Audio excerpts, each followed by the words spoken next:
2023년 5월 26일 나를 돌아보는 기독교 명언 시간입니다. 나는 해가 뜬 것을 믿는 것처럼 기독교를 믿는다. 그것을 볼 수 있기 때문만이 아니라 그것으로 인해 다른 모든 것을 볼 수 있기 때문이다. C.S. 루이스의 명언입니다. 같은 현상을 바라보지만 그 시선에 따라 얼마든지 다른 해석을 할 수도 있고 다른 반응을 할 수도 있습니다. 동일한 일을 겪으면서도 바라보는 시선에 따라 분노할 수도 있고 감사할 수도 있으며 불행하다고 느낄 수도 있고 행복하게 느낄 수도 있습니다. 그러므로 행복은 상황에 달린 것이 아니라 바라보는 시선과 태도에 달렸다고 할 수도 있습니다. 부자여도 가진 것 때문에 염려할 수 있고 가난해도 평생을 나누며 살아갈 수 있습니다. 그리스도인은 사랑의 시선으로 모든 것을 봅니다. 그러므로 그리스도인은 행복합니다. 하나님께서 나의 영혼에 빛을 비추십니다. 나는 하나님의 영광의 빛 안에 살아갑니다. 그런데 그 빛은 나에게만 비추고 있지 않습니다. 온 세상에 비추는 빛입니다. 나를 감찰하시는 하나님의 시선을 느끼고 또 세상을 향한 하나님의 마음을 깨닫게 됩니다. 기독교인으로서 우리는 새롭게 된 그 마음을 통해 세상을 봅니다.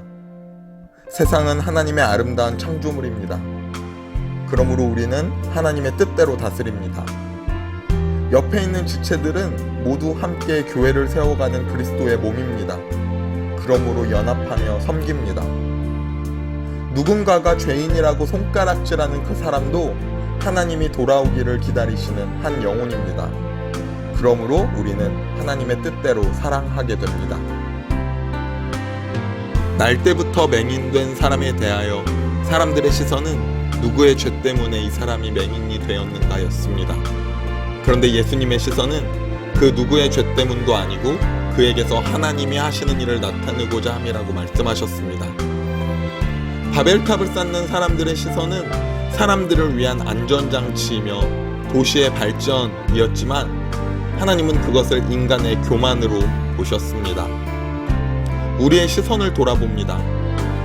하나님의 시선으로 바라보며 하나님의 마음으로 살아가고 있습니까?